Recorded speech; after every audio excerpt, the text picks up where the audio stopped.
7 years after I disappeared, my sister found my name on the organ donor registry. She stood in the transplant center, staring at the paperwork in the nurse's hands. Her brows knit as she looked at the photo attached to the file, along with the name I used to go by. "Where is he?" she asked. "He's in hospice on the 12th floor," the nurse answered quietly. "Today is the last day he'll still be conscious. The surgery is scheduled for tomorrow morning." Her expression turned cold as she headed upstairs. The moment she pushed open the door, she saw me sitting on the bed, writing my final letter. Landon. I looked up at her and smiled faintly. "You must have the wrong person, Ms. Bennett. My name is Jay Mercer, not Landon Bennett." She stepped toward the bed, her tone rigid. "Come home. Apologize to Mason, and I'll hire the best specialist in the country for you. That won't be necessary." I didn't even look up again as I signed the last line of the organ donation papers. I didn't do anything wrong. I'm not apologizing to anyone. After a long silence, Sherry Bennett let out a cold laugh. "You really haven't changed. 7 years later, and you're still pretending to be innocent." Her eyes narrowed, scanning me. "You're sick? What kind of illness needs surgery?" I smiled faintly. "Stage 4, glioblastoma, brain cancer." I glanced at the donation papers beside me. I figured my organs would do more good saving people than rotting underground. Something flickered across Sherry's face, but it vanished instantly, replaced by that same icy look. "Cut the act. Do you think playing pathetic is going to make me feel sorry for you?" Her gaze swept over the small hospice room, taking in the peeling walls, the worn folding chair, and the dying flowers by the window. "So life didn't work out after you left home? If you hadn't done those disgusting things back then, maybe you wouldn't have ended up like this." I lowered my eyes to my hands, now so thin, every bone showed clearly beneath the skin. I said nothing. "Landon." She said my old name softer this time, her voice cracking. "Are you really that sick?" I looked at her without blinking. "Why do you care, Ms. Bennett?" "Because I'm your sister." "No." My voice stayed calm. "Your brother died 7 years ago." Her face went pale with anger. "You really hate me that much? After everything that happened?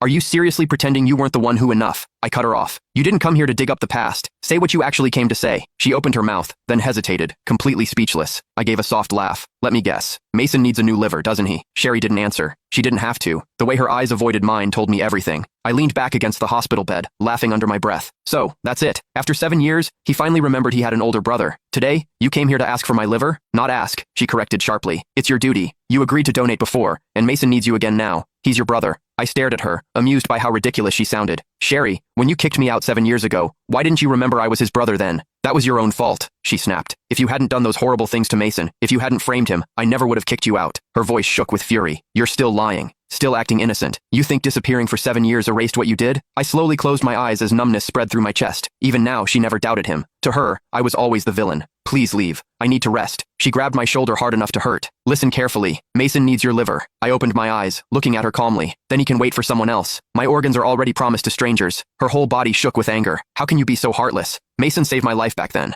Without him, the Bennett family wouldn't even exist today, and you're nothing but an ungrateful parasite." I didn't answer, only turning my head toward the window. "Landon, let me make this clear," she said coldly as she released me. "If you refuse to save Mason, I won't let you have peace. I'll use every connection and every penny the Bennett family has to keep you alive. You'll spend the rest of your life wishing you were dead." I listened to her threats without feeling anything.